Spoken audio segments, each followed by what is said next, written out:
بسم الله الرحمن الرحيم إن الله وملائكته يصلون على النبي يا أيها الذين آمنوا صلوا عليه وسلموا تسليما اللهم صل على محمد وآله.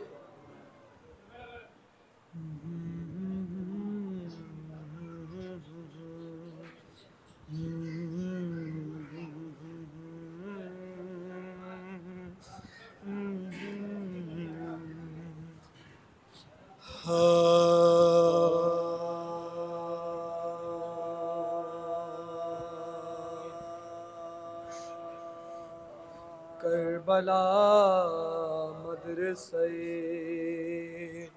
سیرت و کردار ہے تو کربلا مدرسہ سیرت و کردار ہے تو کربلا روشنی عالم افکار ہے تو کربلا مرکز قربانی و ایثار ہے تو کربلا درس گئے جذبہ بیدار ہے تو کربلا درس گئے جذبہ بیدار ہے تو 14 صدیوں سے بھکاری ہے زمانہ تیرا پھر بھی خالی نہیں ہوتا ہے خزانہ تیرا پھر بھی خالی نہیں ہوتا ہے خزانہ تیرا کربلا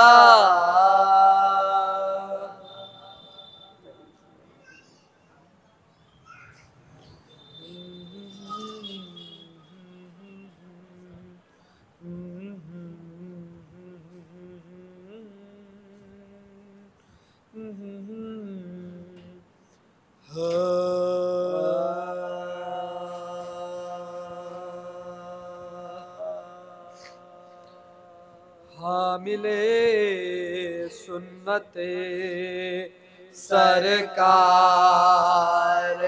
جازی بھی بنو حامل سنت سرکار جازی بھی بنو پائے ہو سبب سجدہ ترازی بھی بنو محو گفتار ہو فردوس کے غازی بھی بنو دوستو تم ہو عزادار نمازی بھی بنو دوستو تم ہو عزادار نمازی بھی بنو حامل سلام کے چند سے ملاحظہ فرمائیں حضرات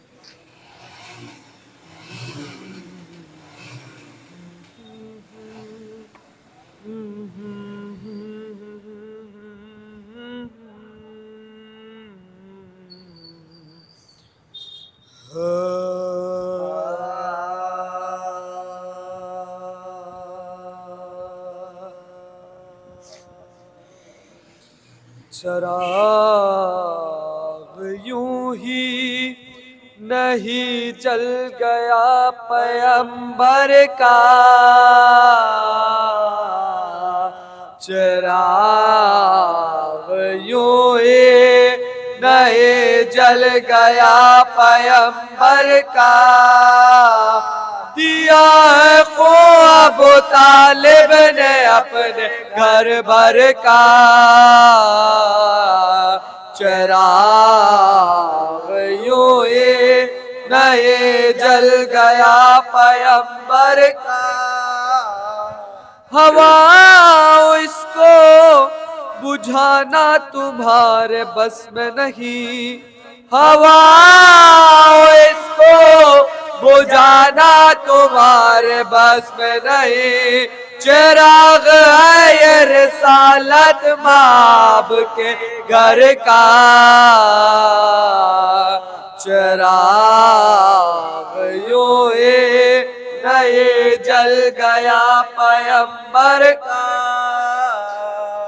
اندھیروں اپنی تباہی سے باز آ جاؤ اندھیروں اپنی تباہی سے باز آ جاؤ حسین نام ایک روشنی کے پیکر کا چراغ یوں ہی نہیں جل گیا پیمبر کا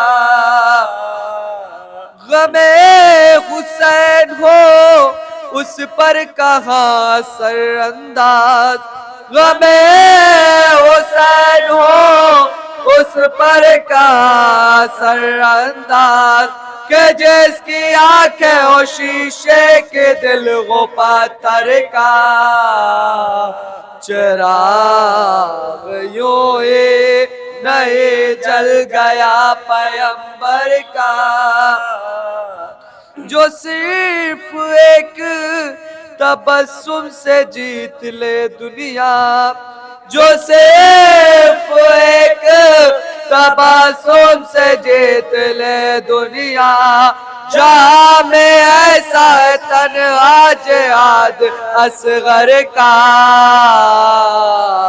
چراغ یوں ہی نہیں جل گیا پیمبر کا جسے حسین ابا میں چھپا کے لائے ہیں جسے حسین ابا میں چھپا کے لائے ہیں وہ ایک ستارہ ہے اسلام کے مقدر کا چراغ یوں ہی نہیں جل گیا پیمبر کا کسی طرح سے بھی نیزہ نہ ہوگا سر سے بلند کسی طرح سے بھی نیزہ نہ ہوگا سر سے بلند بہت قدیم یہ رشتہ ہے نیزہ و سر کا چراغ یوں ہی نہیں جل گیا پیمبر کا غم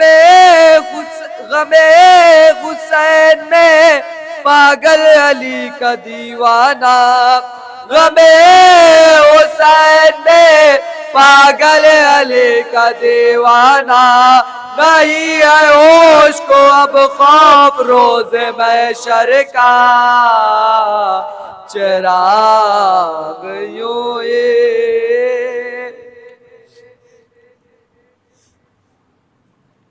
فاتحہ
اے مومنو یہ روز قیامت کا روز ہے، اے مومنو یہ روز قیامت کا روز ہے، سر پیٹو خاک اڑاؤ مصیبت کا روز ہے، ایک سمت یہ یتیمی امت کا روز ہے، اور ایک طرف تباہی عطرت کا روز ہے، سن 11 تھا کہ در سے شاہ ہدا گئے، اور سن 50 میں حسن مصطفیٰ گئے، اے مومنو یہ روز قیامت کا روز ہے، جس دن گئے جہاں سے رسول فلاح مقام، زہرا کے گھر تھا رنجو مصیبت کا ازدحام، سر پیٹتے تھے بنتے رسالت کے خاص و عام، اور قوم میں تھا تخت حکومت کا انتظام، امت نے ایسا چھوڑ دیا تھا رسول کو، کوئی نہ تھا جو دیتا دلاسا بطول کو، اے مومنو یہ روز قیامت کے روز ہے، چلاتے تھے بطول کے بابا کے دار گئے، جن سے تھام غریبوں کا پردہ کے دار گئے، اے میرے رنج و غم کے مسیحا کے دار گئے، بابا وہ سارے آپ کے شہدا کے دار گئے، اب فاطمہ ہے اشک بہانے کے واسطے، اور مرتضی لاش اٹھانے کے واسطے، اے مومنو یہ روز قیامت کا روز ہے، لیکن اسے مدینے میں پھر آیا انقلاب، جب در سے گئے حسن آسمان جناب، چھایا فضائے شہر پہ عالم کا صاحب، اور بنت فاطمہ کو غضب کا تھا اضطراب، زینب کے واسطے یہ ستم دردناک تھا، جب سامنے حسن کا دل چاک چاک تھا، اے مومنو یہ روز قیامت کا روز ہے، فریاد کر رہے تھے کہ یا ماں بائیے، مظلومیت پہ بیٹی کی قربان جائیے،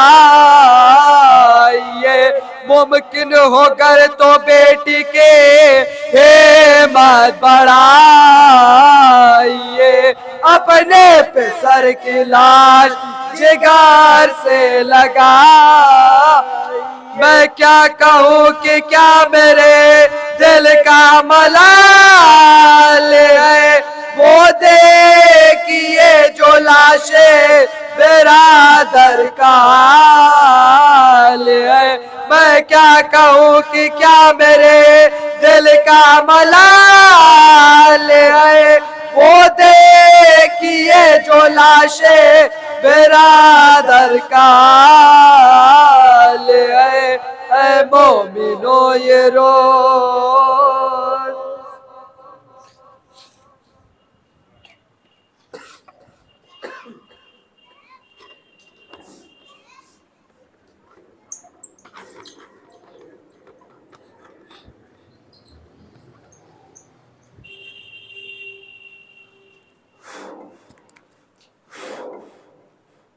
آپ کے روبرو دے جناب عباس کاظمی صاحب اور ان کے رفقا جو سسخانی کے فرائض کو انجام دے رہے تھے.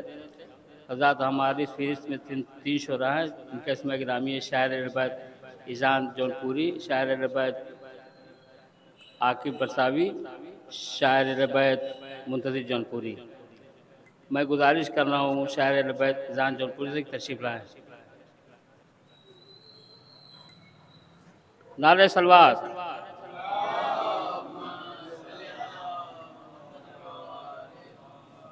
ایک اور صلوات پڑھنا حضرات محمد علیہ.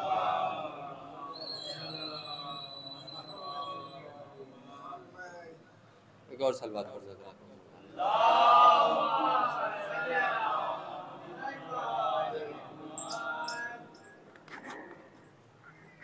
چونکہ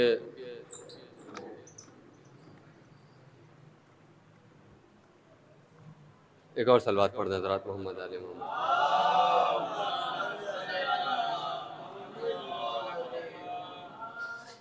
پیشخانی کے لیے تقریباً 3 شاعر مقرر کیے گئے تھے، اس لیے بہتر یہ ہے کہ 2 شاعروں پہ فضیلت چھوڑی جائے کہ وہ فضائل پڑھیں اہل بیت کے، اور ہم سلام پڑھ دیتے ہیں. باقی ماشاءاللہ ایک اور صلوات پڑھنا حضرات محمد علیہ محمد.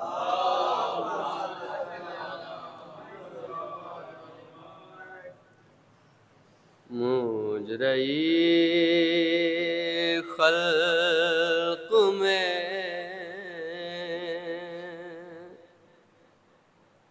ان آنکھوں نے کیا کیا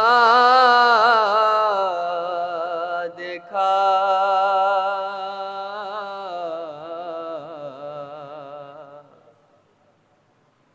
پر کہیں صبتے پیمبر ثنا کا دیکھا.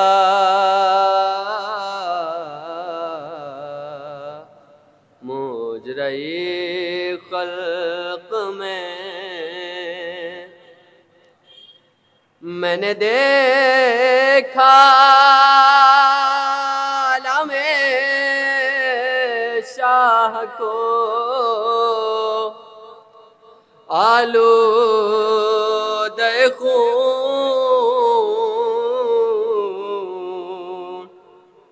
میں نے دیکھا عالم شاہ کو آلودہ خون.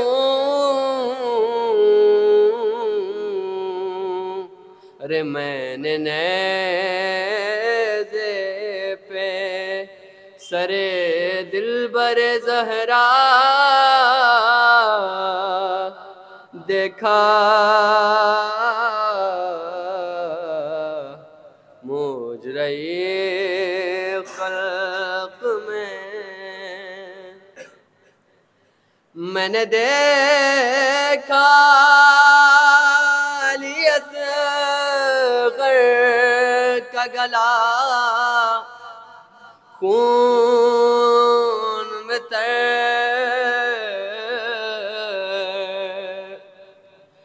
میں نے دیکھا علی اصغر کا گلا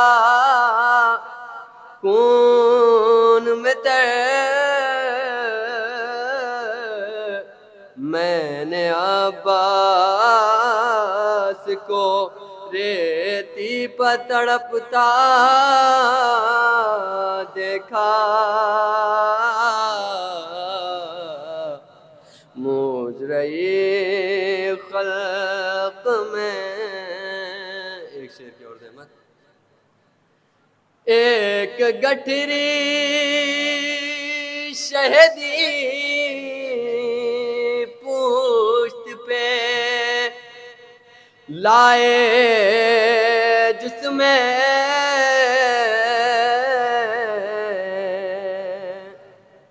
ایک گٹھری شہدی پشت پہ لائے جس میں ارے میں نے ٹکڑے ہوئے قاسم کا سراپا دیکھا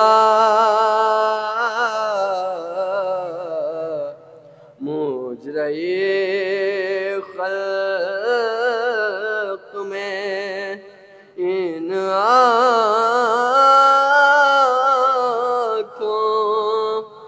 نے کیا کیا دیکھا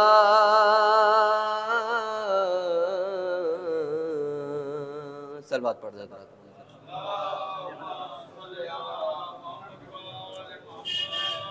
اب میں گزارش کر رہا ہوں مرتضیٰ سلموں سے تشریف لائیں مرتضیٰ سلموں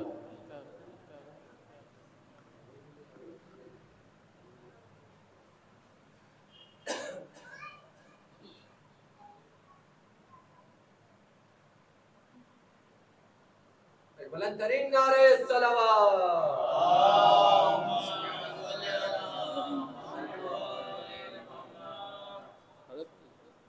بیٹھ کے ہو گیا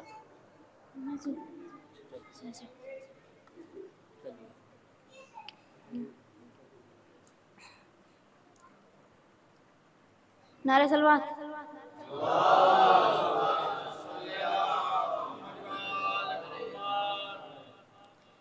اسی لیے تو علی پھر کوئی بنا ہی نہیں اسی لیے تو علی پھر کوئی بنا ہی نہیں خدا کے پاس کوئی اور فاطمہ ہی نہیں خدا کے پاس کوئی اور فاطمہ ہی نہیں ہے ایک ضرب سے کمتر عبادت ثقلین ہے ایک ضرب سے کمتر عبادت ثقلین ابھی تو سجدہ علی کا کوئی طلع ہی نہیں ابھی تو سجدہ علی کا کوئی طلع ہی نہیں غدیر خم کی مقصر سے مانگتے ہو سند غدیر خم کی مقصر سے مانگتے ہو سند تمہیں پتہ نہیں گونگا تو بولتا ہی نہیں تمہیں پتہ نہیں گونگا تو بولتا ہی نہیں قیدی ہے بہت ان کا سالار اکیلا قیدی ہے بہت ان کا سالار اکیلا قیدی ہے بہت ان کا سالار اکیلا پر تخت پلٹ سکتا ہے بیمار اکیلا پر تخت پلٹ سکتا ہے بیمار اکیلا بیمار ہوں قیدی ہوں میں لاچار ہوں پھر بھی بیمار ہوں قیدی ہوں میں لاچار ہوں پھر بھی ہمت ہے تو آ جا لیے تلوار اکیلا ہمت ہے تو آ جا لیے تلوار اکیلا گر تم سے لڑوں میں تو یہ توہین ہے میری گر تم سے لڑوں میں تو یہ توہین ہے میری تم کتوں پہ کافی میرا مختار اکیلا تم کتوں پہ کافی میرا مختار اکیلا شیروں کو اجازت نہ ملی لڑنے کی ورنہ شیروں کو اجازت نہ ملی لڑنے کی ورنہ شیروں کو اجازت نہ ملی لڑنے کی ورنہ 9 لاکھ پہ بھاری تھا لمدار اکیلا 9 لاکھ پہ بھاری تھا لمدار اکیلا نعرہ صلوات اب میں گزارش کر رہا ہوں شاعر اہل بیت جناب مرتضی جونپوری صاحب کی تشریف لائیں اپنے اشعار سے مومنین کی قلوب کو منور کرنے نعرہ صلوات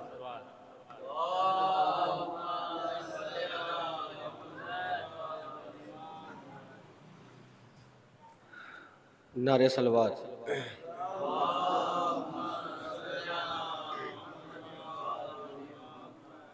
ایک مطلب 2 شعر پیش کرتا ہوں سماعت فرمائیں مطلب پیش کرتا ہوں خاص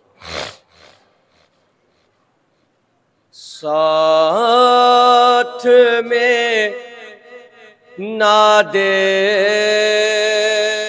علی کا ترجمہ لے کر چلو. مطلب بطور خاص سماعت فرمائیں، آپ سب کی جانب سے پیش کرتا ہوں. مطلب بطور خاص دیکھیں گے. بطور خاص ساتھ میں ناد علی کا ترجمہ لے کر چلو. ساتھ میں ناد علی کا ترجمہ لے کر چلو، یعنی گھر سے جب چلو ماں کی دعا لے کر چلو. یعنی گھر سے جب چلو ماں کی دعا لے کر چلو. یہ شعر ایک پیغام ہے، پیش کرتا ہوں، سماعت فرمائیں. وہ سمجھ جائیں گے خود ہی زندگی کا فلسفہ، وہ سمجھ جائیں گے خود ہی زندگی کا فلسفہ. اپنے بچوں کو سرے فرش عزا لے کر چلو، اپنے بچوں کو سرے فرش عزا لے کر چلو. خود پہنچ جاؤ گے جنت دیکھتے ہی دیکھتے، خود پہنچ جاؤ گے جنت دیکھتے ہی دیکھتے. صرف اہل بیت کے در کا پتہ لے کر چلو، صرف اہل بیت کے در کا پتہ لے کر.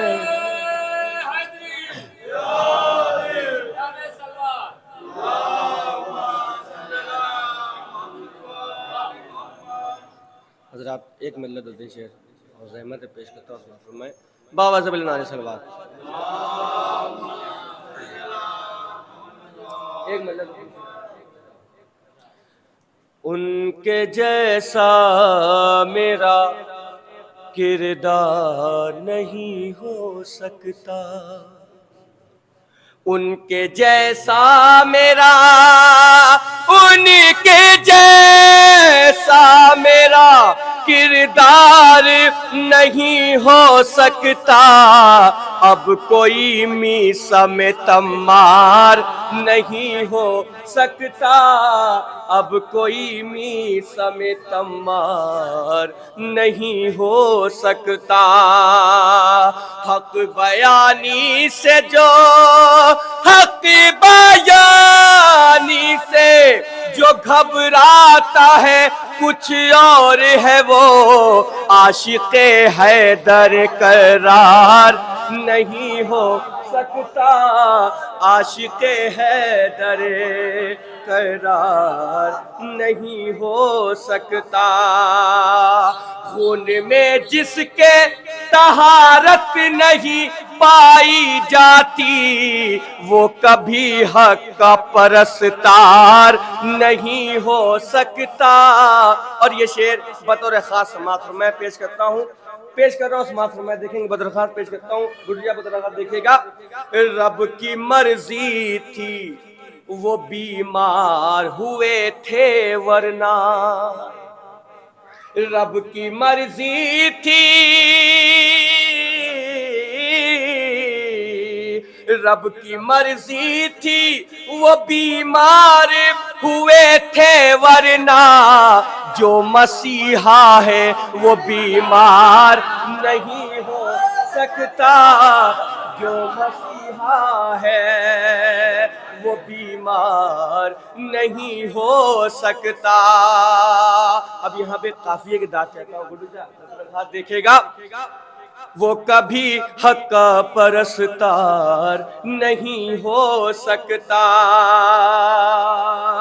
کیسے ہم قاتل زہرا کو بھلا اپنا کہے، کیسے ہم قاتل زہرا کو بھلا اپنا کہے، حق و باطل میں کبھی پیار نہیں ہو سکتا، حق و باطل میں کبھی پیار نہیں ہو سکتا۔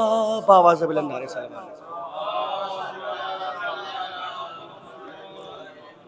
اب میں گزارش کر رہا ہوں شاعر اہل بیت عاقب اعظمی صاحب سے تشریف لائے، اپنے اشعار سے مومنین کے قلوب کو منور کے نعرہ صلوات۔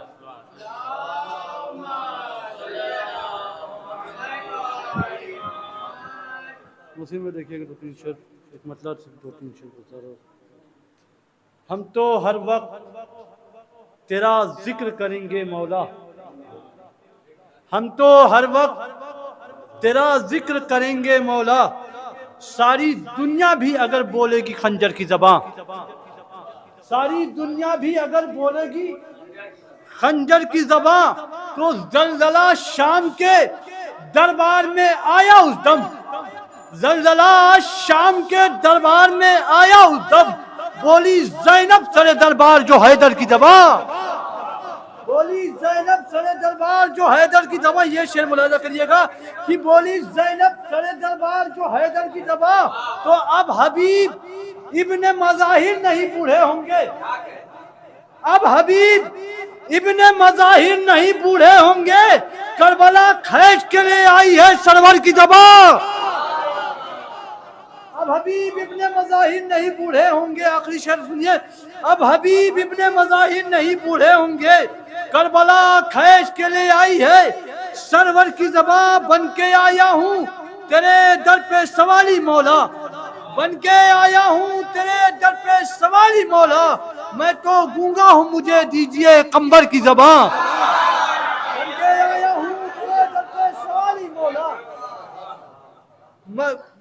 میں تو آیا ہوں، میں تو گونگا ہوں مجھے دیجئے قمبر کی زبان، بن کے آیا ہوں تیرے در پہ سوالی مولا، میں تو گونگا ہوں مجھے دیجئے قمبر کی زبان، خود صدا عرش الہی سے آئی عاقب، خود صدا عرش الہی سے آئی عاقب، باقر علم نے پائی ہے پیمبر کی زبان، باقر علم نے پائی ہے پیمبر کی زبان۔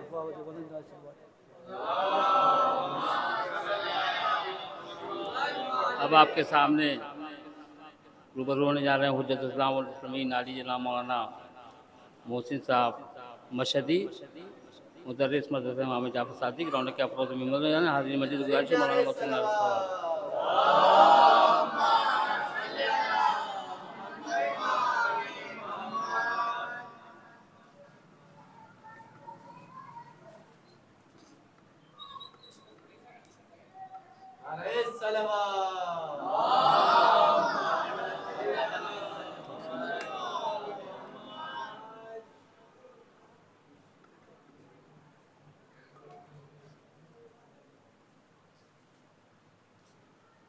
رحم اللہ من قرأ الفاتحہ۔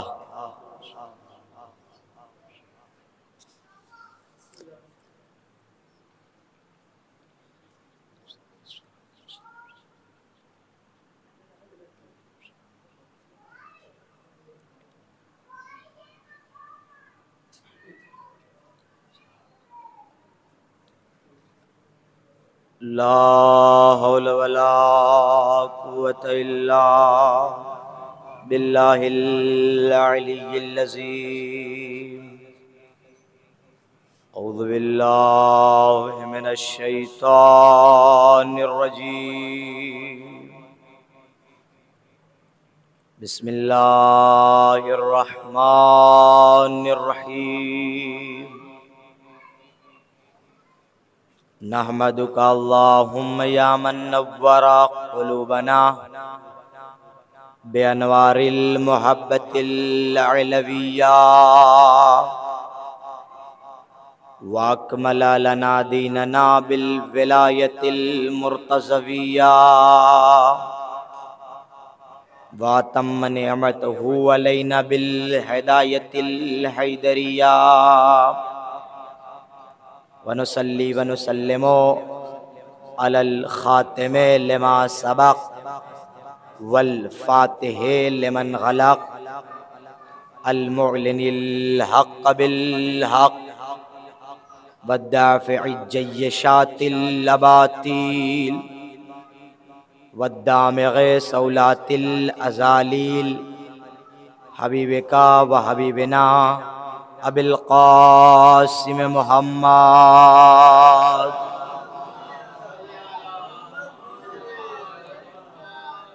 صلی اللہ علیہ وعلی اہل بیتہ الطیبین الطاہرین الائمۃ الہداۃ المعصومین اہل الذکر و اولی الامر و امناء رب العالمین ولا سیما النور علی النور فی تخیاء الدیجور والامام المنصور والسراج المستور المہدی هذه الامة وخاتم الائمة امام زماننا الحجة ابن الحسن العسکری عجل اللہ تعالی فرجہ الشریف اما بعد فقد قال سبحانہ وتعالی فی القرآن الکریم وهو أصدق الصادقين قوله الحق وبالحق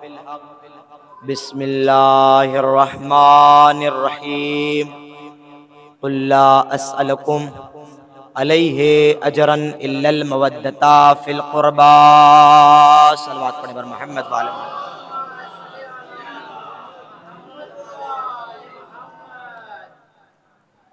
آپ حضرات سے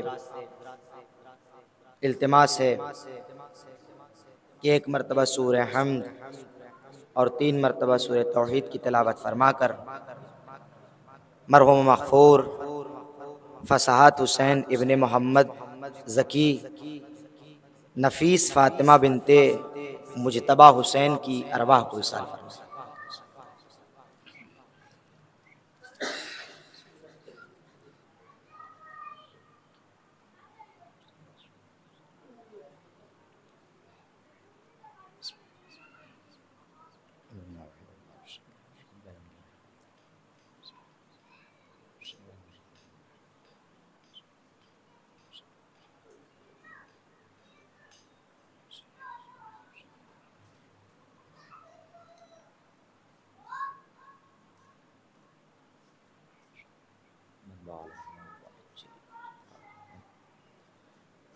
صلوات پڑھیں بر محمد بال محمد۔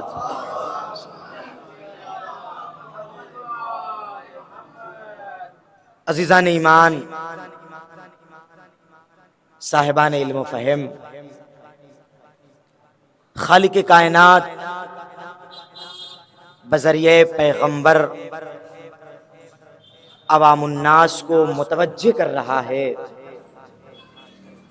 اور آواز دے رہا ہے کہ پیغمبر ان سے کہہ دو کہ ہم کچھ نہیں چاہتے سوائے اس کے کہ تم میرے قرابت داروں سے محبت کرو۔ میرے عزیزوں، میرے بزرگواروں، آپ قرآن اٹھا کر کے دیکھ لیجئے، پورے قرآن مجید میں جہاں پر بھی پروردگار نے لفظ قل کو رکھا ہے، قدرت نے وہاں پر یہ حکم کسی عام انسان پر نہیں لگایا ہے، بلکہ اس ذات پر لگایا ہے کہ جو افضل کائنات ہے، جس کے پیشانی کے نور سے پورا عالم منور ہوا اور جس کے خد و خار نے اس وسیع اور عریض کائنات کا نقش و نما کچھ اس انداز سے تیار کر کے بشریت کے، انسانیت کے حوالے کیا کہ جو قابل حیرت بھی ہے اور معنویت سے پر بھی ہے۔ اہل علم تشریف فرما ہے جو قابل حیرت بھی ہے اور معنویت سے پر بھی ہے۔ اور یاد رہے میرے عزیزوں، ارادے خدا کے ساتھ ساتھ جلالت ربانی بھی کچھ اس انداز سے پوشیدہ ہے کہ انسانیت کو، بشریت کو اللہ اور اس کے رسول کے سامنے سرنمو ہونا ہے۔ خالق کائنات آواز دے رہا ہے وما آتاکم الرسول فخذوہ وما نہاکم، جو رسول دے اسے لے لو اور رسول جس چیز سے منع کرے اسے مان جاؤ۔ بڑی توجہ چاہتا ہوں میرے عزیزو، رسول جس چیز کا مطالبہ کرے اسے دے دو اور رسول جس چیز سے منع کرے اسے مان جاؤ۔ اب انسان تاریخ اٹھا کر کے دیکھے، مسلمان قرآن پڑھے، پیغمبر نے کس چیز کا مطالبہ کیا ہے، کس چیز سے منع کیا ہے۔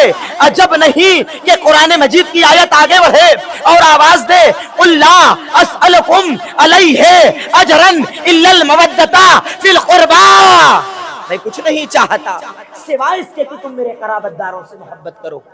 جب بڑے بڑے سمجھدار لوگ پیغمبر اسلام کے پاس آئے اور آنے کے بعد کہتے ہیں یا رسول اللہ، آپ نے بڑی زحمت اٹھائی، آپ نے بڑی محنتیں اٹھائی، آپ نے بڑی مشقتیں کی، آپ نے بڑی پریشانیاں اٹھائی، آپ کانٹوں پر چلے، آپ نے الوہیت کے پیغام کو پہنچایا، آپ نے نماز کے پیغام کو پہنچایا، آپ نے حج کے پیغام کو پہنچایا، آپ نے زکوٰۃ کے پیغام کو پہنچایا، آپ نے خمس کے پیغام کو پہنچایا، آپ نے جہاد کے پیغام کو پہنچایا، آپ نے اخلاق کے پیغام کو پہنچایا۔ سارے پیغامات کو جب پیغمبر پہنچا چکے تو کچھ لوگ پیغمبر کے پاس آئے اور آنے کے بعد کہتے ہیں یا رسول اللہ، آپ نے بڑی زحمتیں کی ہے، بڑی مشقتیں کی ہے، بڑی پریشانیاں اٹھائی ہے، لہٰذا ہم ان زحمتوں، ان مشقتوں، ان پریشانیوں کے بدلے آپ کو کچھ اجر دینا چاہتے ہیں۔ بڑی توجہ چاہتا ہوں میرے عزیزوں، آپ کو کچھ اجر دینا چاہتے ہیں۔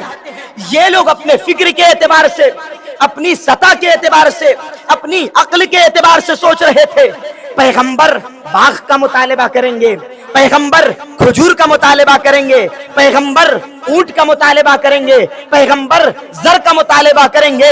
مولائیوں کا مجمع ہے، ایک جملہ کہہ کر آگے بڑھ جاؤں گا، پیغمبر زر کا مطالبہ کریں گے۔ ان بے وقوفوں کو اتنا نہیں پتا تھا کہ وہ زر لے کر کیا کرے گا جس کا غلام ابو ذر جیسا ہو، وہ زمین کو لے کر کیا کرے گا جس کے صدقے میں پروردگار نے کل جہان کی تخلیق فرمائی۔ کنتو کنزم مخفیہ فخلفتک یا محمد، میں چھپا ہوا خزانہ تھا، چاہا کہ پہچانا جاؤں تو میں نے محمد کی ذات کو خلق کیا۔ میرے عزیزو، اب سوال یہ ہے کہ پروردگار کس چیز کا خزانہ تھا؟ بڑی توجہ چاہتا ہوں، اس لیے کہ آج کے زمانے میں جب خزانے کی بات آتی ہے تو انسان کے ذہن میں سونا، چاندی، ہیرے، جواہرات، بینک بیلنس، مال، دولت، یہی سب آتا ہے۔ تو اب سوال یہ کہ کیا پروردگار سونے کا خزانہ تھا، چاندی کا خزانہ تھا، جواہرات کا خزانہ تھا، ہیرے کا خزانہ تھا، بینک و بیلنس کا خزانہ تھا؟ کاہے کا خزانہ ہوتا ہے؟ میرے عزیزو، خزانہ صرف اور صرف سونے کا نہیں ہوتا ہے، خزانہ صرف اور صرف چاندی کا نہیں ہوتا ہے، خزانہ صرف اور صرف مال و دولت کا نہیں ہوتا ہے، خزانہ صرف اور صرف ہیرے جواہرات کا نہیں ہوتا ہے، خزانہ علم کا ہوتا ہے، خزانہ حلم کا ہوتا ہے، خزانہ رزاقیت کا ہوتا ہے، خزانہ کرم کا ہوتا ہے، خزانہ بخشش کا ہوتا ہے، خزانہ مسجودیت کا ہوتا ہے، خزانہ رحمانیت کا ہوتا ہے، خزانہ کرم کا ہوتا ہے۔ تو پروردگار کی ذات وہ ذات تھی جو ان تمام صفات کمالیہ سے مجتمع تھی۔ وہ قادر بھی تھا، وہ قدیر بھی تھا، وہ عالم بھی تھا، وہ علیم بھی تھا، لیکن کوئی نہیں جانتا تھا اس کا علم کیسا ہے، کوئی نہیں جانتا تھا اس کا حلم کیسا ہے، کوئی نہیں جانتا تھا اس کا کرم کیسا ہے، کوئی نہیں جانتا تھا اس کی مسجودیت کیسی ہے، کوئی نہیں جانتا تھا اس کی رحمانیت کیسی ہے، کوئی نہیں جانتا تھا اس کا علم کیسا ہے، کوئی نہیں جانتا تھا اس کا کرم کیسا ہے۔ اس نے چاہا کہ میرا علم پہچانا جائے، اس نے چاہا کہ میرا علم پہچانا جائے، اس نے چاہا میری رزاقیت پہچانی جائے، اس نے چاہا میرا کرم پہچانا جائے، اس نے چاہا میری رحمانیت پہچانی جائے، اس نے چاہا میری رزاقیت پہچانی جائے، اس نے چاہا میری مسجودیت پہچانی جائے۔ تو اس نے محمد اور آل محمد کو خلق کیا اور خلق کر کے ان کے ذریعہ اپنے آپ کو پہچانوا کر کے دنیا والوں کو یہ بتا دیا کہ دیکھو، جب بھی خدا کو پہچاننا ہو تو خبردار کسی ایرے گہرے کے در پر نہ جانا،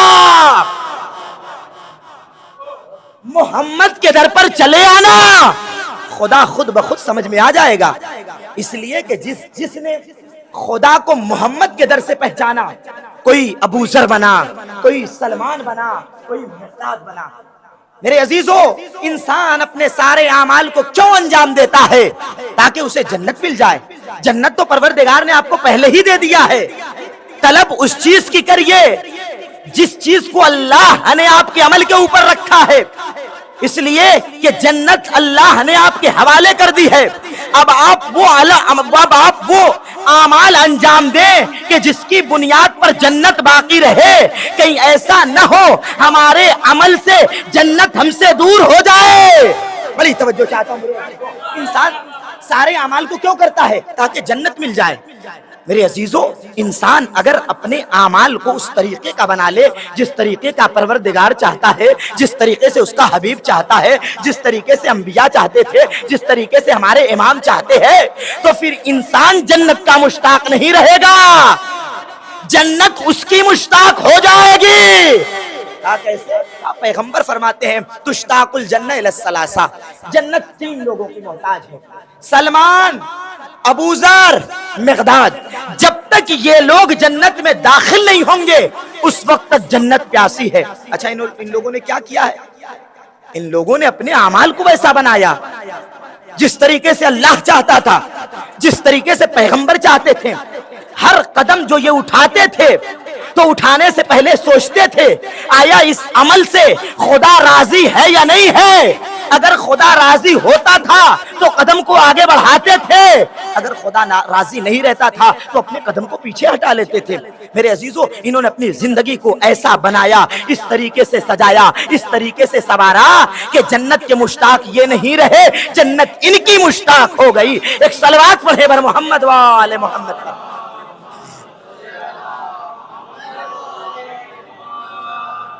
تو میرے عزیزو، منزل اول تھی، نہ زمین، نہ زمان، نہ آسمان، نہ دریا، نہ چرند، نہ پرند، نہ کونو مکان، نہ نباتات، نہ حیوانات، نہ کائنات، نہ شجر، نہ حجر، نہ ملک، نہ جنت، نہ جہنم، نہ کوثر، نہ سلسبیل، کچھ نہیں تھا، بس اللہ ہی اللہ، اللہ ہی اللہ کا عالم پروردگار تھا۔ لیکن کوئی خدا کو نہیں جانتا تھا، کوئی خدا کو نہیں پہچانتا تھا۔ پروردگار نے چاہا کہ میں پہچانا جاؤں۔ جب خدا نے چاہا کہ میں پہچانا جاؤں تو اس نے اہل بیت کو خلق کیا، اور اہل بیت کو خلق کر کے اپنے آپ کو پہچانوایا، اور دنیا والوں کو یہ بتا دیا کہ دیکھو، جب بھی خدا کو پہچاننے کی ضرورت ہے، جب بھی خدا کو پہچاننا ہو تمہیں، تو خبردار کسی اور کے در پر نہ جانا، اہل بیت کے در پر چلے آنا، پیغمبر کے در پر چلے آنا۔ اب دنیا سوال کرتی ہے کہ اگر پیغمبر نہ رہے تو انسان کس کے در پر جائے خدا کو پہچاننے کے لیے؟ میرے عزیزو، پیغمبر نے ہر مقام پر علی کو پہچانوایا، علی کو بتایا، چاہے وہ غدیر کا مقام ہو، چاہے وہ ہجرت کا مقام ہو، چاہے وہ کیا کہتے ہیں غدیر کا مقام ہو، چاہے وہ خیبر کا مقام ہو، چاہے وہ نہروان کا مقام ہو، ہر مقام پر پروردگار نے بذریعہ پیغمبر علی کو پہچانوایا اور امامت کو پہچانوایا۔ کیوں؟ اس لیے نہیں پہچانوایا کہ ان کی حکومت لوگوں پر نہ ہے، اس لیے نہیں پہچانوایا کہ لوگ ان کو جان جائیں، اس لیے نہیں پہچانوایا کہ ہر انسان علی کو پہچان جائے، نہیں، بلکہ پروردگار نے علی کو اس لیے پہچانوایا تاکہ انسان ضلالت اور گمراہی کی موت سے بچ جائے، اس لیے پہچانوایا۔ کیسے؟ پیغمبر اسلام فرماتے ہیں مات ولم یعرف امام زمانہ مات میتۃ جاہلیہ، جو شخص اپنے زمانے کے امام کو پہچانے بغیر مر جائے اس کی موت جاہلیت کی موت ہے، اس کی موت کفر کی موت ہے۔ تو لہٰذا میرے عزیزو، ضروری ہے انسان اپنے زمانے کے امام کو پہچانے۔ اگر اپنے زمانے کے امام کو پہچان جائے گا تو پھر وہ کسی پر ظلم نہیں کرے گا، اگر اپنے زمانے کے امام کو پہچان جائے گا تو ہمیشہ مظلوم کی حمایت کرے گا، کبھی بھی ظالم کی حمایت میں کھڑا نہیں ہوگا۔ اگر اپنے زمانے کے امام کو پہچان جائے گا اور ذرہ برابر اپنے امام کا خوف ہوگا تو ہمیشہ حق کا ساتھ دے گا، باطل کا ساتھ نہیں دے گا۔ ضروری ہے میرے عزیز اپنے زمانے کے امام کو پہچانے، اس لیے کہ جب زمانے کے امام کو پہچان لے گا تو جو عمل کرے گا وہ یہی چاہے گا. پھر اسے دولت سے محبت نہیں ہوگی, پھر اسے عہدے سے محبت نہیں ہوگی, پھر اسے کیا کہتے ہیں دنیاوی چیزوں سے محبت نہیں رہے گی. پھر وہ وہی کرے گا جو خدا چاہتا ہے, پھر وہ وہی کرے گا جو رسول چاہتے ہیں. اس لیے کہ پروردگار قرآن مجید میں کہہ رہا ہے, پیغمبر ان سے کہہ دو اگر یہ چاہتے ہیں کہ اللہ ان سے محبت کرے تو میرے نبی کی اتباع کرو. قل ان کنتم تحبون اللہ فاتبعونی یحببکم اللہ ویغفر لکم ذنوبکم واللہ غفور الرحیم. پیغمبر ان سے کہہ دو اگر یہ چاہتے ہیں کہ اللہ ان سے محبت کرے تو میرے نبی کی اتباع کرے. اب جب آپ اتباع کریں گے تو پروردگار آپ سے محبت کرے گا. اب جب خدا محبت کرے گا تو انسان کی تمام گناہوں کو بخش دے گا. واللہ غفور الرحیم, اس لیے کہ پروردگار غفور بھی ہے رحیم بھی ہے. لیکن شرط ہے انسان اپنے زمانے کے امام کو پہچانے, انسان اپنی پوری زندگی کو مطابق پیغمبر گزارے. اس لیے بڑا اہم مسئلہ ہے امامت کا اور نبوت کا. جب انسان اس مرحلے پر پہنچ کر اپنے زمانے کے امام کو پہچان لے گا, اپنے نبی کے امام کو اپنے نبی کو پہچان لے گا, تو قسم خدا کی وہ ہر حال میں یہی کوشاں رہے گا کہ پروردگار میرے ہر اعمال کو قبول کرے, اور وہ یہی اعمال انجام دے گا جو اللہ چاہتا تھا, جو رسول چاہتا تھا. کہا یہ سب کب ہوگا؟ کہا جب معرفت ہوگی. بغیر معرفت کے انسان کچھ بھی حاصل نہیں کر سکتا ہے, بغیر معرفت کے. اہم مسئلہ ہے میرے عزیزو, انسان پہچانے اپنے امام کو, انسان پہچانے. جب پہچان جائے گا تو پھر وہ وہی کرے گا. میں نے عرض کیا پھر وہ وہی کرے گا جو اللہ چاہتا ہے, جو رسول چاہتے ہیں. اس لیے کہ یہ بڑا اہم دین ہے. ساری چیزیں بتائی گئی ہیں, انسان کس طریقے سے اپنی زندگی کو گزارے, کس طریقے سے راستہ چلے, کس طریقے سے معاشرے میں رہ کر زندگی کو گزارے, کس طریقے سے اپنے اعمال کو انجام دے. اس لیے کہ یہ وہ دین ہے جو پروردگار کو پسند ہے, یہ وہ دین ہے جس کو اللہ نے بھیجا ہے, یہ وہ دین ہے جس کا بھیجنے والا بھی ہے, لانے والا بھی ہے, پہنچانے والا بھی ہے. اس لیے کہ جب پروردگار دین کو بھیج رہا ہے, جب اس دین کو پہنچوا رہا ہے لوگوں تک, تو کوئی نہ کوئی ذات ہوگی کہ جو مصیبت آنے پر اس دین کو بچائے. بڑی توجہ چاہتا ہوں میرے عزیزو, اس دین کو پھیلانے کے لیے بڑی محنتیں ہوئی ہیں, بڑی مشقتیں اٹھائی انبیاء نے, بڑی پریشانیاں اٹھایا انبیاء نے. کیا زحمتیں کی پیغمبر کاٹوں پر چلے اس دین کو بچانے کے لیے, اس دین کو پھیلانے کے لیے. اس کے بعد امام علی کی تاریخ اٹھا کر پڑھیں, کتنا سخت مرحلہ تھا اس دین کو پھیلانے کے لیے امام علی کے لیے, مگر امام نے پھیلایا. اب اس سے زیادہ کہیں سخت مرحلہ تھا اس دین کو بچانے کے لیے, لیکن امام حسین نے اس دین کو بچایا, جس کے بدلے میں پروردگار نے زائروں کا اتنا بڑا ثواب رکھا ہے کہ انسان سوچ نہیں سکتا. ام المومنین عائشہ سے روایت ہے, وہ روایت نقل کرتی ہے کہ ایک مرتبہ پیغمبر اسلام امام حسین علیہ السلام سے والہانہ محبت کر رہے تھے, بہترین طریقے سے محبت کر رہے تھے. میں آگے بڑھنے کے بعد انہیں حسد ہوا کہ آخر کیوں پیغمبر حسین ہی سے محبت کر رہے ہیں. آگے بڑھنے کے بعد پیغمبر سے سوال کر لیا, یا رسول اللہ آپ کے اور بھی نواسے ہیں, آپ کسی سے اتنی محبت نہیں کرتے, آپ صرف حسین ہی سے کیوں اتنی محبت کرتے ہیں؟ سنیں گے آپ پیغمبر کا جملہ. پیغمبر فرماتے ہیں کہ میں حسین سے اس لیے محبت کرتا ہوں کیونکہ یہی وہ حسین ہے جو میری محنتوں کو بچائے گا, یہی وہ حسین ہے جو میری محنتوں کو بچائے گا. کہا اچھا یہ بچائے گا؟ کہا اس کی شہادت کے بعد جو بھی اس کے قبر کی زیارت کے لیے جائے گا پروردگار اسے ایک حج مقبول کا ثواب عطا کرے گا, وہ بھی وہ حج کہ جو میرے ساتھ انجام دیا گیا ہو. اب یہاں پر ام المومنین پریشان ہو جاتی ہے, ایک حج مقبول کا ثواب, وہ بھی وہ حج کہ جو آپ کے ساتھ انجام دیا گیا ہے. کہاں ایک حج کا ثواب نہیں, 2 حج کا ثواب دیا جائے گا. زائر حسین کو 2 حج کا ثواب, زائر حسین کو کہا 2 حج کا ثواب نہیں دیا جائے گا, 4 حج کا ثواب دیا جائے گا حج مقبول کا. زائر حسین کو 4 حج کا ثواب, امام حسین کے زائر کو کہا نہیں 4 نہیں 8 حج کا ثواب دیا جائے گا. 8 حج کا ثواب کہا نہیں 16 حج کا ثواب دیا جائے گا. 16 حج کا ثواب کہا نہیں 25 حج کا ثواب دیا جائے گا. حج مقبول وہ بھی وہ حج کہ جو میرے ساتھ انجام دیا گیا ہو. 25 حج کا ثواب. زائر حسین کو کہا نہیں 30 حج کا ثواب دیا جائے گا. 30 حج کا ثواب. زائر حسین کو کہا ہاں 30 حج کا ثواب دیا جائے گا. اب یہاں پر ایک اور روایت آ کر بیان کرتی ہے کہ پیغمبر نے کہا کہ 90 حج کا ثواب دیا جائے گا. اب یہاں پر ایک روایت امام جعفر صادق علیہ السلام سے ہے,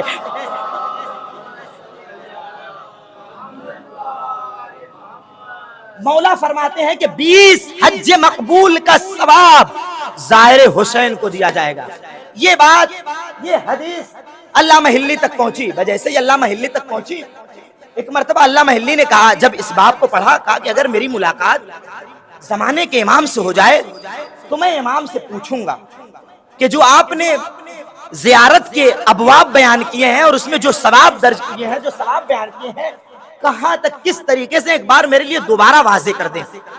علامہ حلی ایک مرتبہ زیارت کی نیت سے قصد سے کربلا کی طرف امام حسین کی زیارت کے لیے روانہ ہوئے. جیسے یہ باب اللہ کی زیارت کے لیے نکلے، راستے میں ایک نورانی پیکر سے ملاقات ہو گئی. بڑی توجہ چاہتا ہوں میرے عزیزوں، کس طریقے سے اتنا ثواب ہے آپ سوچئے. نورانی پیکر سے ملاقات ہوئی. جیسے ہی نورانی پیکر سے ملاقات ہوئی، اس عرب نے علامہ حلی کو سلام کیا. علامہ حلی نے جواب دیا، کہا کہ میں چاہتا ہوں کہ آپ کے ساتھ میں بھی امام حسین علیہ السلام کی زیارت کے لیے نکلوں. اور اس سے اچھی کیا بات ہے، ابھی تک میں تنہا تھا، آپ میرے ساتھ ہو گئے. اب ان دونوں نے اپنے سفر کو جاری رکھا، مقصد کی طرف گامزن بڑھتے جا رہے ہیں، بڑھتے جا رہے ہیں، بڑھتے جا رہے ہیں. ایک مرتبہ اس نورانی پیکر نے علامہ حلی سے سوال کیا. سوال کیا ہے؟ کہا علامہ صاحب میں آپ سے کچھ سوال کرنا چاہتا ہوں. کہا سوال کیا ہے؟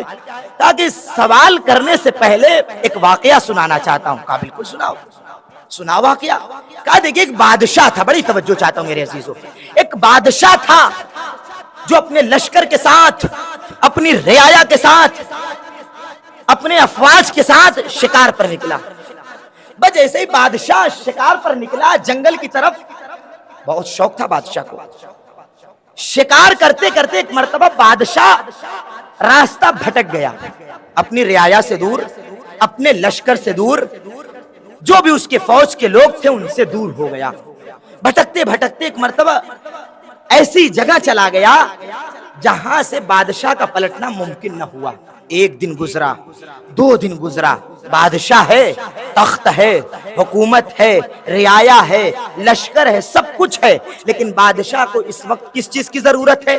کھانے کی ضرورت ہے، پانی کی ضرورت ہے. بڑی توجہ چاہتا ہوں میرے عزیزوں، پانی کی ضرورت ہے. بادشاہ پریشان ہے، جنگل کی طرف بڑھتا جا رہا ہے، بڑھتا جا رہا ہے، بڑھتا جا رہا ہے. ایک مرتبہ جھوپڑی نظر آئی. بس جیسے ہی جھوپڑی نظر آئی، بادشاہ کے جان میں جان آئی. بس جیسے اس جھوپڑی کے قریب پہنچا، اب وہاں پر پہنچا تو کیا دیکھا؟ ایک ضعیفہ ہے جو اس جھوپڑی کے اندر اپنی زندگی گزار رہی ہے، اور اس کے پاس ایک بکری ہے جس کے دودھ کے سہارے، اس بکری کے سہارے وہ اپنی زندگی کو گزار رہی تھی.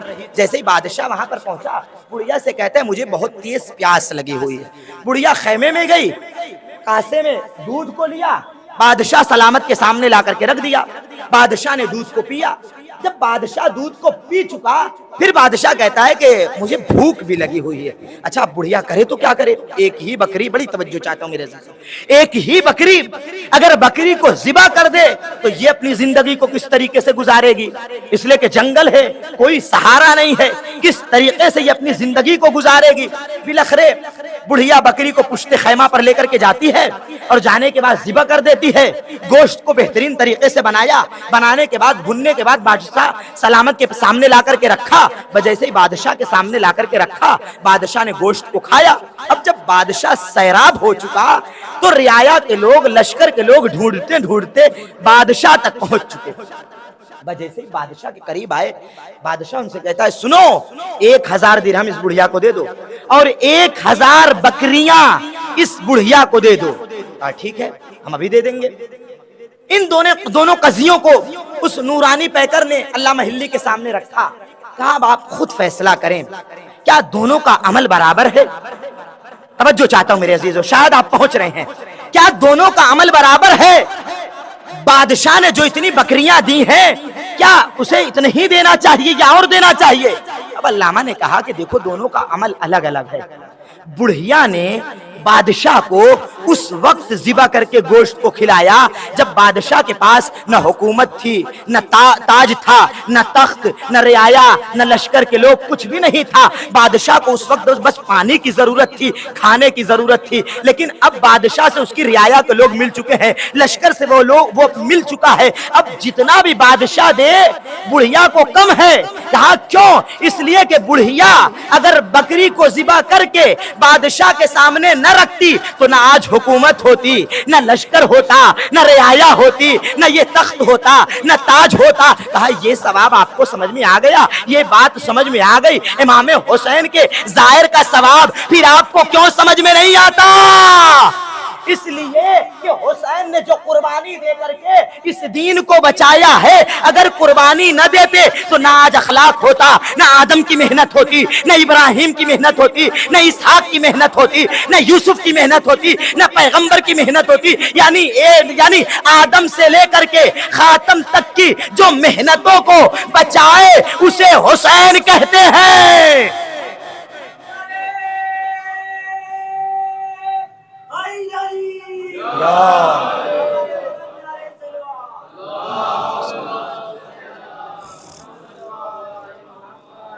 اب پروردگار انہیں ان کے ظاہروں کو چاہے جتنا دے دے وہ کم ہے، اس لیے کہ آج اگر خدا کا نام لیا جا رہا ہے تو اس حسین کی وجہ سے لیا جا رہا ہے۔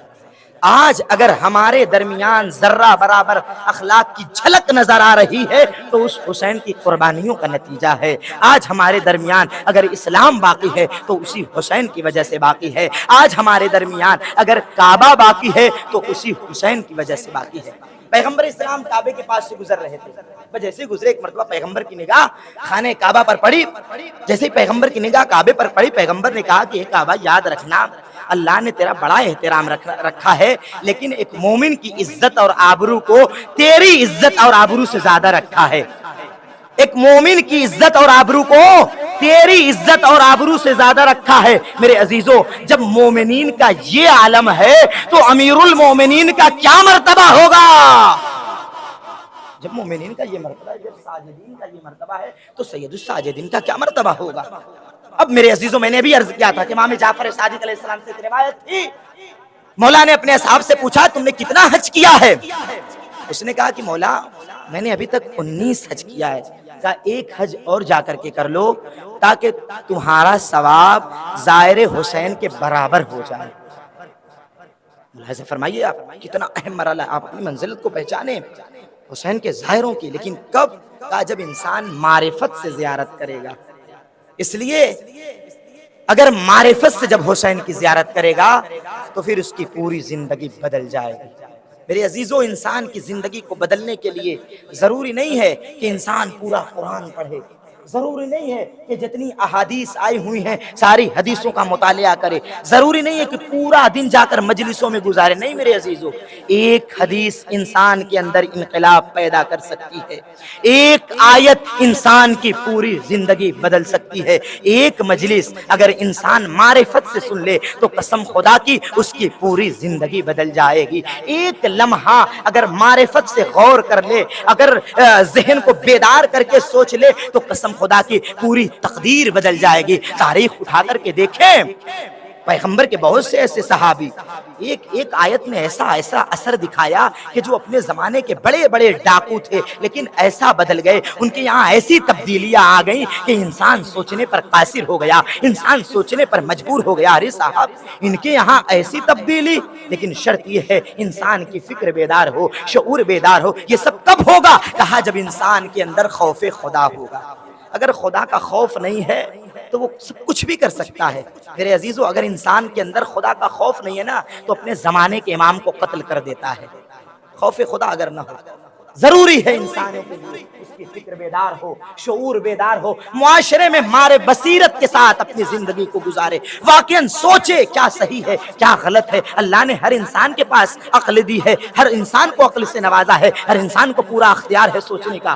ضروری ہے انسان ہمیشہ وہی سوچے جو خدا چاہتا ہے، وہی سوچے جو اہل بیت چاہتے ہیں۔ اگر ہم اہل بیت کے ساتھ ہونا چاہتے ہیں تو ہمارے لیے ضروری ہے کہ ہم اپنی زندگی کو ایسا بنائیں، کہیں ایسا نہ ہو میرے عزیزو کہ اہل بیت دیکھنے کے بعد واقعاً یہ کہہ دیں کہ یہ میرا چاہنے والا نہیں ہے۔ اس لیے کہ اس کے اعمال اٹھا کر کے دیکھیے، ہمارے اعمال سے بالکل ملتے جلتے نہیں ہیں۔ محبت کا کیا تقاضا ہے؟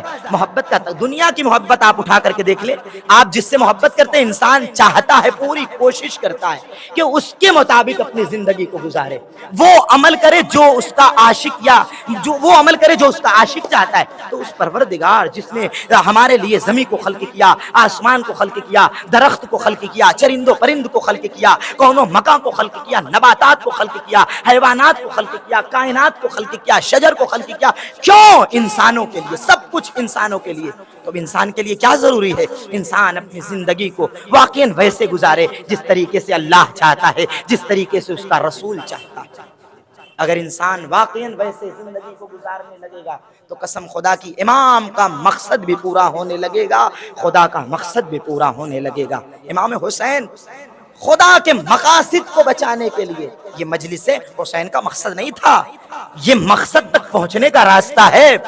جلوس مقصد نہیں حسین کا، جلوس ہمیں مقصد تک پہنچاتے ہیں۔ حسین کا مقصد کچھ اور تھا۔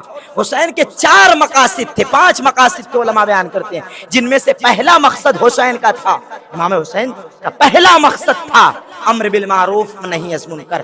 دوسرا مقصد تھا ظلم سے مقابلہ اور ظلم کا خاتمہ۔ میرے عزیزوں، میں اکثر یہ جملہ پڑھتا ہوں، اتنی مجلسوں میں شریک ہونے کے بعد اگر انسان کے اندر ظالم کے خلاف بولنے کی طاقت نہ آئے تو وہ اپنے اوپر غور کرے کہ اس نے ایام فاطمیہ یا ایام امام حسین یا محرم اور سفر سے کیا سیکھا۔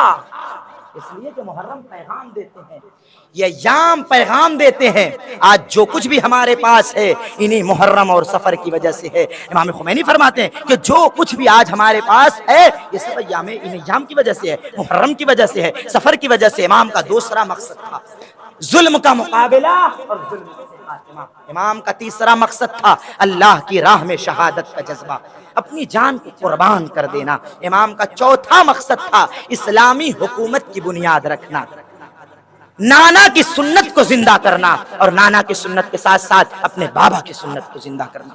یہ امام کے مقاصد تھے جو امام لے کر کے چل رہے تھے، اور دنیا والوں کو یہ بتا رہے تھے کہ دیکھو میں حکومت کے لیے نہیں جا رہا ہوں، میں تخت کے لیے نہیں جا رہا ہوں، میں عہدے کے لیے نہیں جا رہا ہوں، میں یہ نہیں چاہتا کہ لوگوں پر حکومت کروں، میں یہ نہیں چاہتا کہ مجھے تخت مل جائے۔ محمد حنفیہ کو بالکل وصیت لکھی امام نے اور عیاں کر دیا، انی لم اخرج اشرا ولا بطرا ولا مفسدا ولا ظالما انما خرجت لطلب الاصلاح فی امت جدی واريد ان امر بالمعروف وانهى عن المنکر واسیر بسیرت جدی وابی علی ابن ابی طالب۔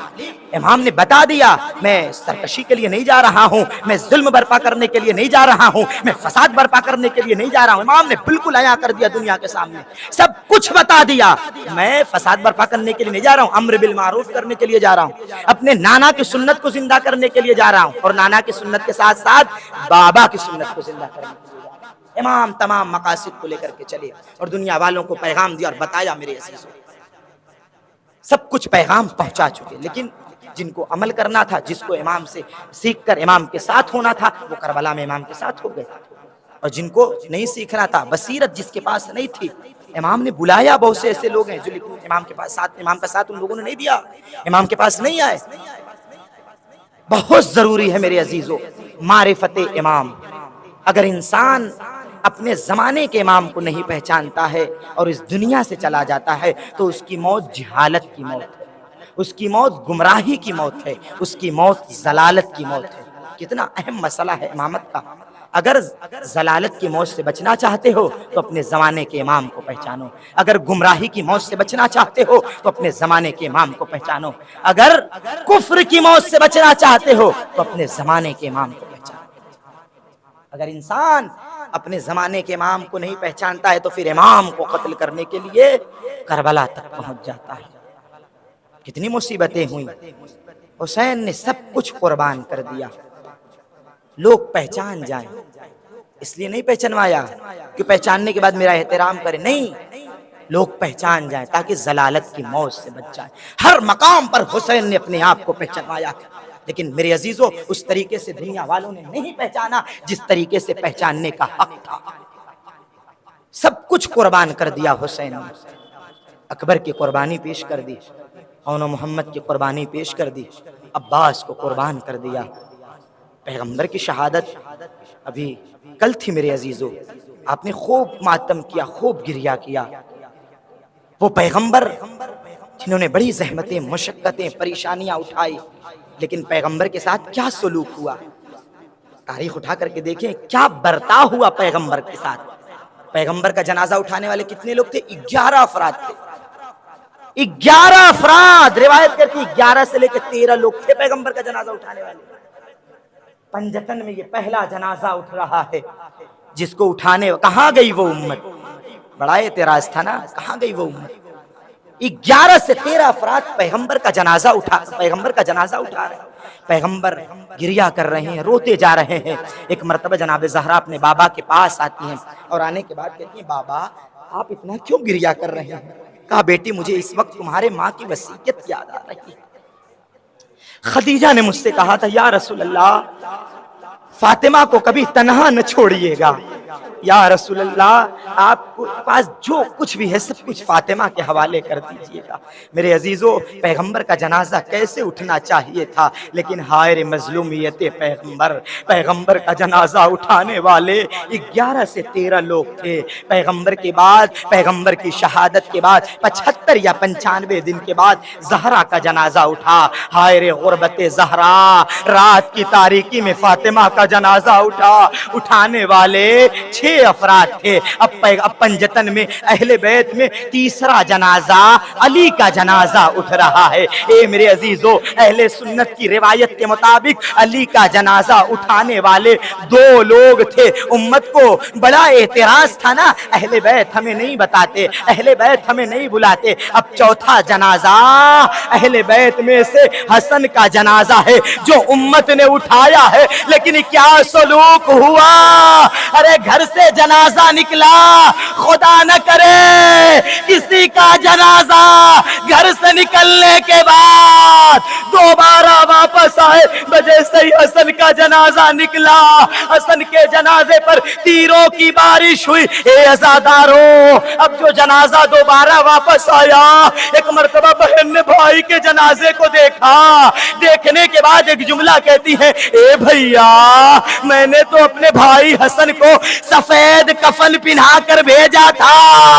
اے میرے عزیزوں حسن کے جنازے پر تیر تھا، حسین کا جنازہ تیروں پر معلق تھا. 5واں جنازہ حسین کا جنازہ بے گور و کفن کربلا کی سرزمین پر پڑا ہوا تھا. جوان بیٹا تھا مگر اتنا مجبور، ہاتھوں میں ہتکڑی، پاؤں میں بیڑی، گلے میں خاردار توق. اے میرے عزیزو خدا نہ کرے کوئی جوان یہ دن دیکھے کہ اس کے بابا کا جنازہ اس کے نگاہوں کے سامنے ہو. اے میرے عزیزو اب اس قافلے کو اسیر کر کے کربلا سے کوفے کے لیے لے جایا جا رہا ہے. اب ایسی جگہ سے قافلے کو گزارا گیا جہاں شہداء کے جنازے پڑے ہوئے تھے. ایک مرتبہ تمام قافلے والوں نے اپنے اپنے وارثوں کے جنازے پر گرایا. زینب نے اپنے بھیا حسین کے جنازے پر اپنے آپ کو گرایا. حسین کے جنازے کو آغوش میں لیا، آسمان کا رخ کیا، آواز دی اللہم تقبل منا هذه القربان. اے پروردگار میری اس قربانی کو قبول کرنا. میں ایک مرتبہ زینب نے کیا دیکھا؟ سید سجاد کے چہرے کا رنگ متغیر ہو رہا ہے، سید سجاد کے چہرے کا رنگ بدل رہا ہے. میں ایک مرتبہ زینب نے کہا بیٹا کیا تم بھی اس عالم غربت میں ہمارا ساتھ چھوڑ دو گے؟ میرا مولا کہتا ہے اے پھوپھی اماں وہ جوان بیٹا کس طریقے سے زندہ رہے.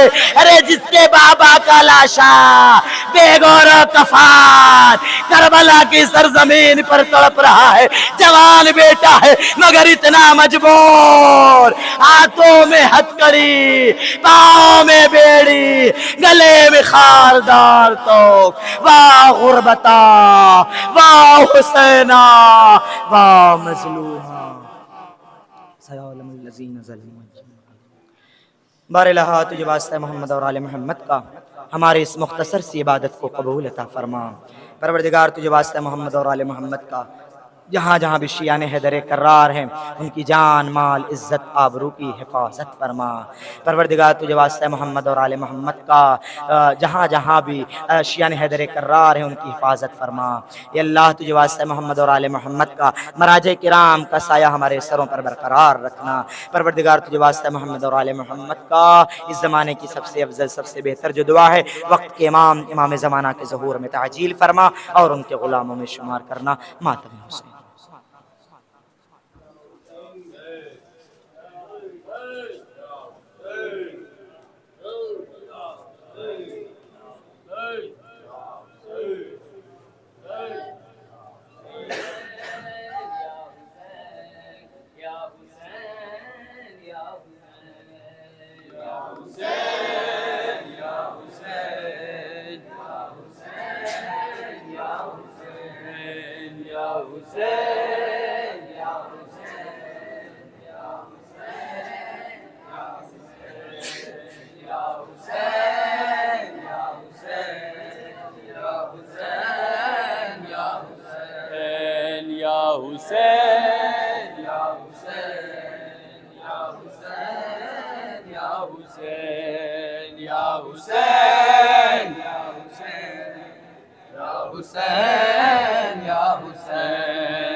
عباس جدائی مجھے تڑپاتی ہے بھائی،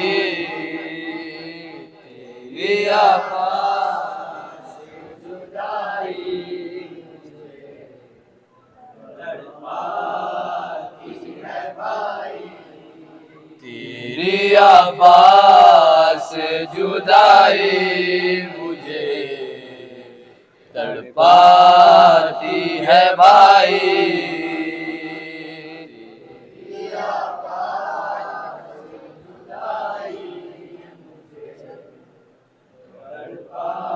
تڑپاتی ہے بھائی، تیری عباس جدائی مجھے تڑپاتی ہے بھائی، تیری عباس جدائی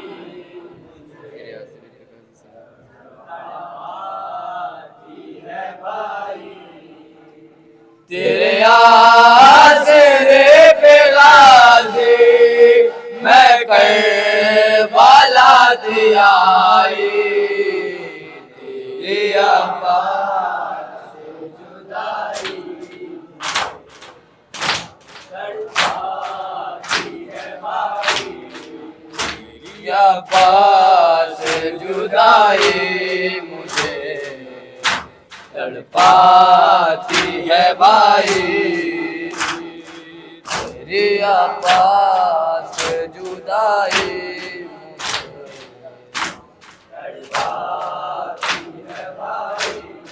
تیری عباس جدائی مجھے تڑپاتی ہے بھائی، تیری عباس جدائی مجھے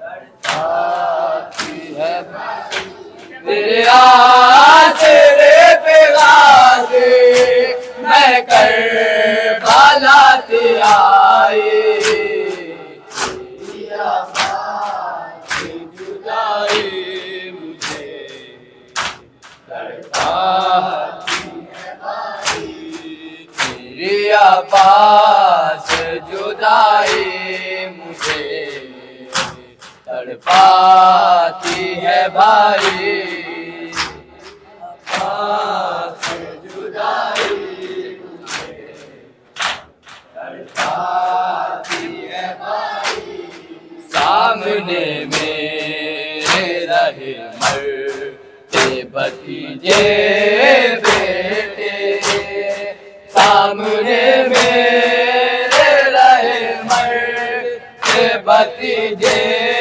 بیٹے، تو آیا نہ دریا سے دیتے رہی دعائی، تیری عباس جدائی مجھے تڑپاتی ہے بھائی، تیری عباس جدائی مجھے تڑپاتی ہے بھائی، سامنے میرے رہے مرتے بھتیجے بیٹے، سامنے میرے رہے مرتے بھتیجے بیٹے، تو آیا نہ دریا سے دیتے رہی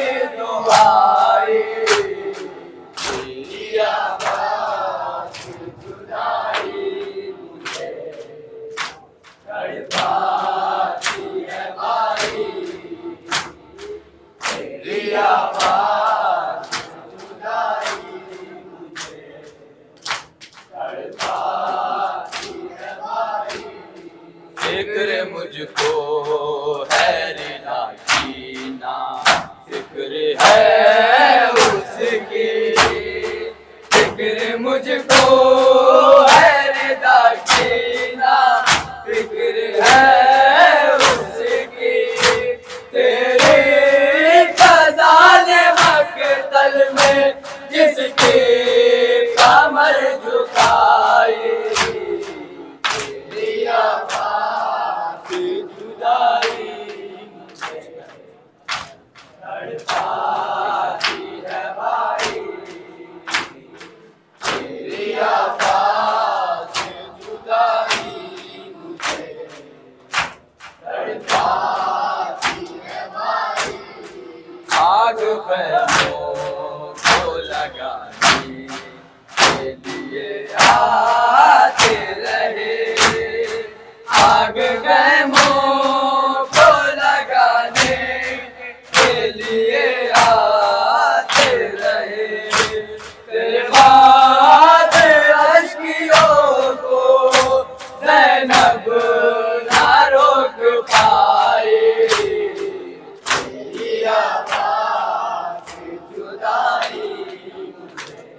علمدار نگہباں ہے بنی ہاشم کا، تو علمدار نگہباں ہے بنی ہاشم کا، زہرا کی بیٹیوں سے تو نے وفا نبھائی،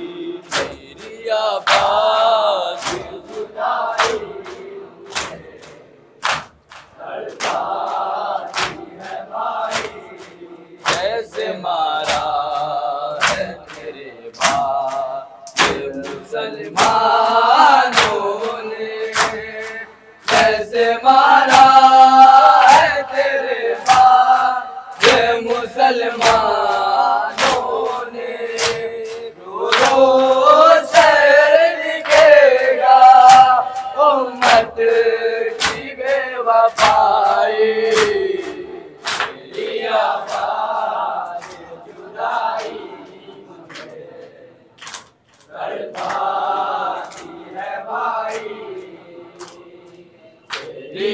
پاس جدائی مجھے تڑپاتی ہے بھائی، لیا پاس جدائی مجھے تڑپاتی ہے بھائی، آ جاؤ چاند میرے تیری پیاس میں بجھاؤں، اصغر میں تیری ماں ہوں، آ جا تیری پیاس میں بجھاؤں، اصغر میں تیری ماں ہوں، آ جاؤ چاند میرے تیری پیاس میں بجھاؤں، اصغر میں تیری ماں ہوں، آ جاؤ چاند میرے تیری پیاس میں بجھاؤں، اصغر میں تیری ماں ہوں، میرے لاڈلے کہا ہو، میرے لاڈلے کہا ہو، سینے تمہیں لگاؤ، اصغر میں تیری ماں ہوں، آ جاؤ چاند میرے تیری پیاس میں بجھاؤں، اصغر میں تیری ماں ہوں، آ جاؤ چاند میرے تیری پیاس میں بجھاؤں، اصغر میں تیری ماں ہوں، بیٹا تمہارا قاتل میرے سامنے کھڑا ہے، جانے کیوں ہنس رہا ہے، چادر بھی لٹ چکی ہے، تو کس طرح چھپاؤ، اصغر میں تیری ماں ہوں، آ جاؤ چاند میرے تیری پیاس میں بجھاؤں، اصغر میں تیری ماں ہوں، آ جاؤ چاند میرے تیری پیاس میں بجھاؤں، اصغر میں تیری ماں ہوں، آ جاؤ چاند میرے تیری پیاس میں بجھاؤں، اصغر میں تیری ماں ہوں، میرے لاڈلے کہا ہو،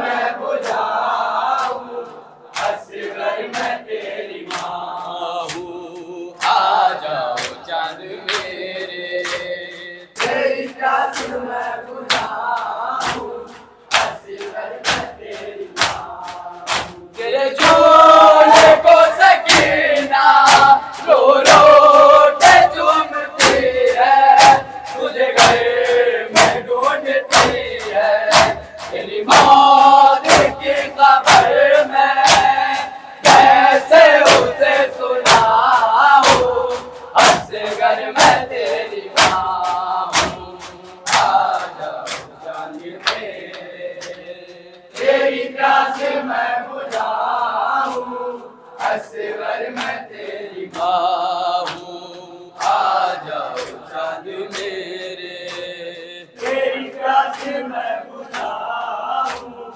اصغر میں تیری ماں ہوں آ جاؤ چاند میرے تیری پیاس میں بجھاؤں اصغر میں تیری ماں میرے لاڈلے کہاں ہو میرے لاڈلے کہاں ہو سینے تمہیں لگاؤں اصغر میں تیری ماں ہوں آ جاؤ چاند میرے تیری پیاس میں بجھاؤں اصغر میں تیری ماں ہوں آ جاؤ چاند میرے تیری پیاس میں بجھاؤں اصغر میں تیری ماں ہوں میری جان جا رہی ہے یہ سوچ سوچ اصغر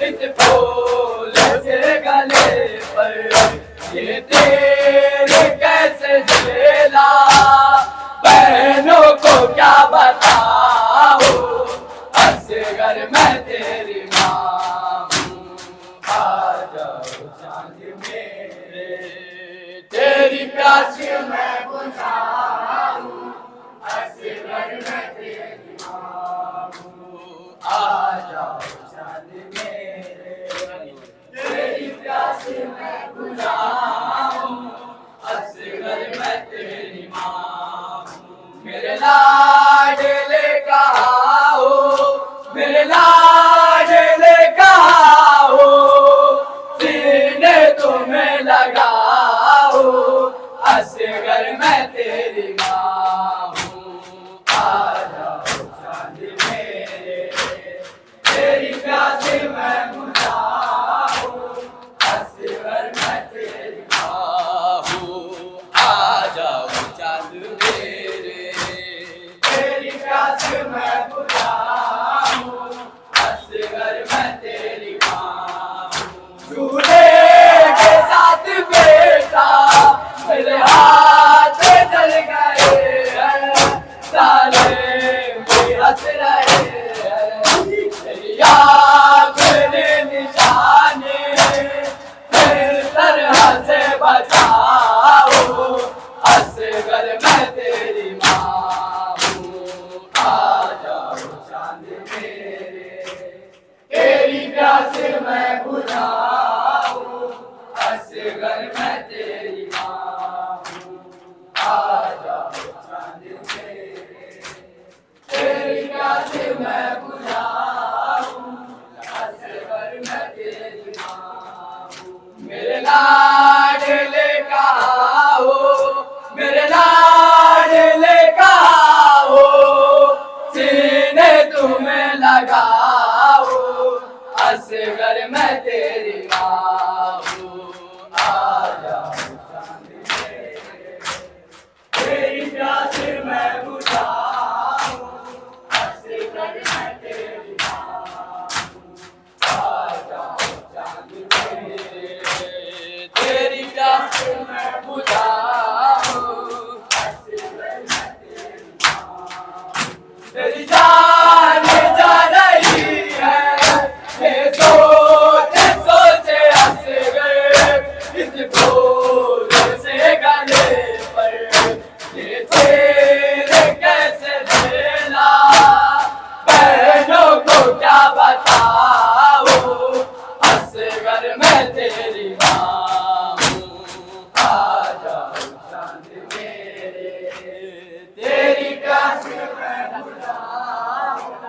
اصغر میں تیری ماں آ جاؤ چاند میرے تیری پیاس میں بجھاؤں اصغر میں تیری ماں آ جاؤ چاند میرے تیری پیاس میں بجھاؤں اصغر میں تیری ماں نیزے گر رہا ہے نندا سجر تمہارا دل روتا ہے ہمارا میرے ہاتھ تو بندھے ہیں سر کے طرح اٹھاؤ اصغر میں تیری ماں ہوں آ جاؤ چاند میرے تیری پیاس میں بجھاؤ اصغر میں تیری ماں